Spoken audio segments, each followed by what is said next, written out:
Thank you, Zachary, and welcome home. Have you heard about the new play being performed on November 26th and 27th? The Small Town Project is the child of the Robson Valley Theatre Collective, and we spoke to playwright Sharon Stearns about what we can all expect. McCracken began by asking how the Small Town Project was different than her previous play, Valley Comfort.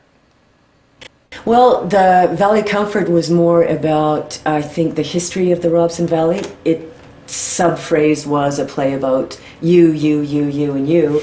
But the Small Town Project is, I think, taking more topical issues about what's going on right now in our communities. You know, a lot of small communities are really primary resource-based, and I think that there's been a lot of talk in this community about how that might be evolving into something else as our primary industries are being threatened. I personally propose that we go from logging to forestry.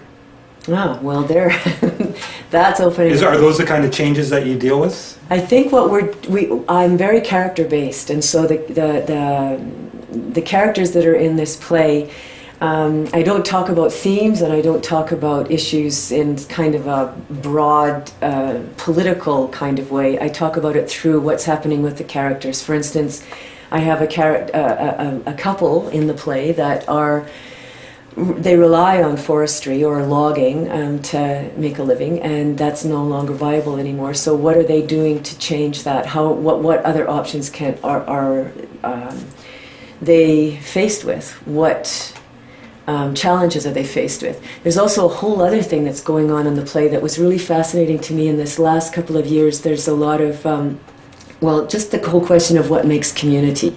What is it that gives us a sense of community? And I think a lot of that has to do with how much we own our past. And that's very important in, I think, communities like the Robson Valley. If we own our past, then we have a sense of where we're going in the future and a sense of our place right now. So what happens when you have people or corporations or large groups that are coming from outside and buying up all the real estate, which is what's happening? We're experimenting with that right now. We really are.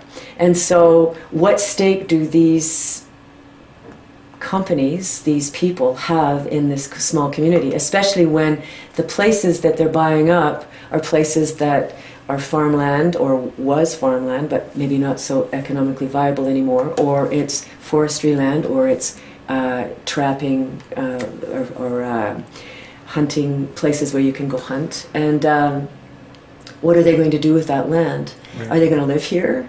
If they're not going to live here, then where's the stake in community? And that's, I think, an issue that this whole community is facing. It's McBride, Tijon, Dunster, and Valemount. The whole Robson Valley is facing that. It's not to say that there's any judgment on it, because I'm not judging it. I'm just having these characters face these ideas. Do you deal with the boom, with the energy boom, and our relationship with all our energetic Albertan partners, our cousins? Well, actually, we have a song in the play called "The Boom Boom Economy Carnival," or "The Boom Boom Economy Bust," whichever. We take both sides. So yeah, we do deal with it in a musical way, and I don't think my job is to provide answers, or our job as actors is to provide answers, but just to well, if you did, the ticket prices would certainly go up. Yeah, $1 million each, I think. Yeah, then culture. So you don't provide answers, but is this then a useful exercise? Good question. I think anytime you put